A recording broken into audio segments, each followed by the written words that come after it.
Emilio, sino ka nga ba talaga?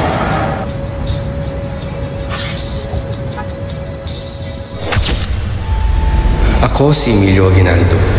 Ipinanganak noong ika-22 ng Marso sa Cavite Viejo. Ako'y anak nila Carlos Aguinaldo at Trinidad Pami Aguinaldo.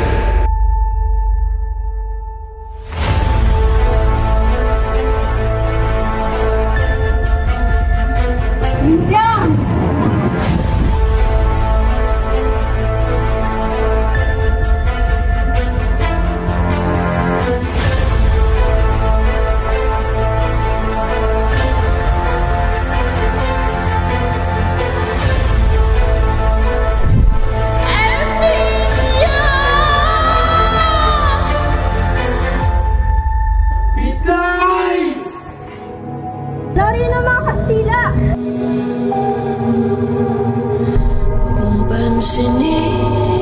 Para sa bayan, para sa Pilipino.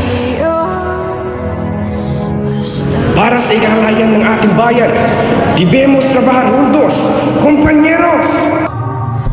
Estoy de acuerdo. Eres ako.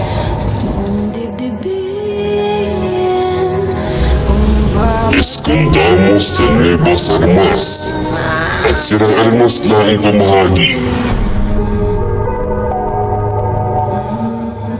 Nakabalik na sila! Kaya esta na po yun.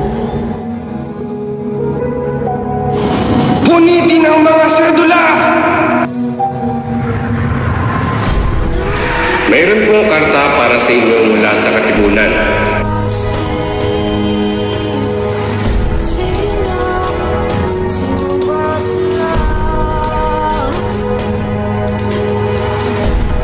No todos los que consideras amigos ay totoo.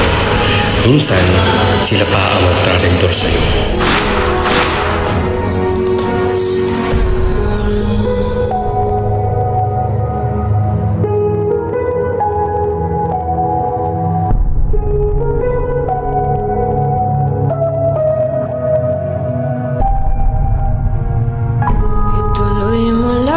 Sa harap ng mga ebidensya at mga saksi, napatunayan na mga Bonifacio ay nagkasala ng pagtataksil at paghihimagsik.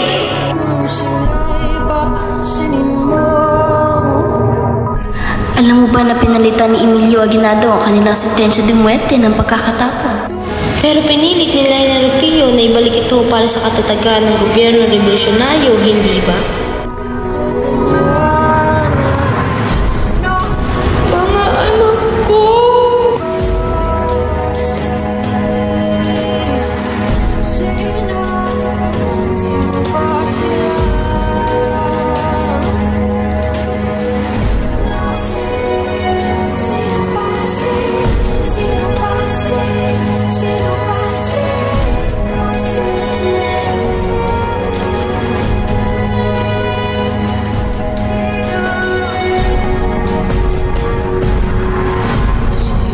Ba sila?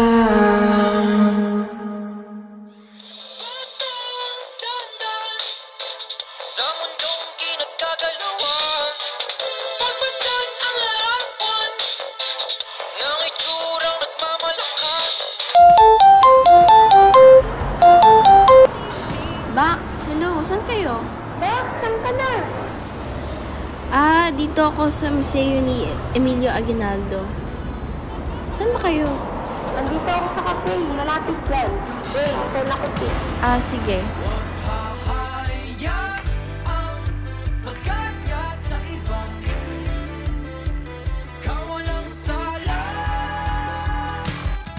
Halika nang tuklasin ang mundo puno ng isipanin. Halika nang tuklasin ang mundo puno ng isipanin.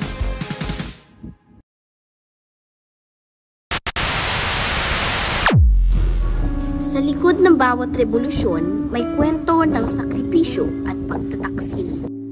Sa gunita ng himagsikan, ikwinento ni Emilio Aguinaldo ang kanyang naging papel para sa paglaban sa kalayaan ng Pilipinas.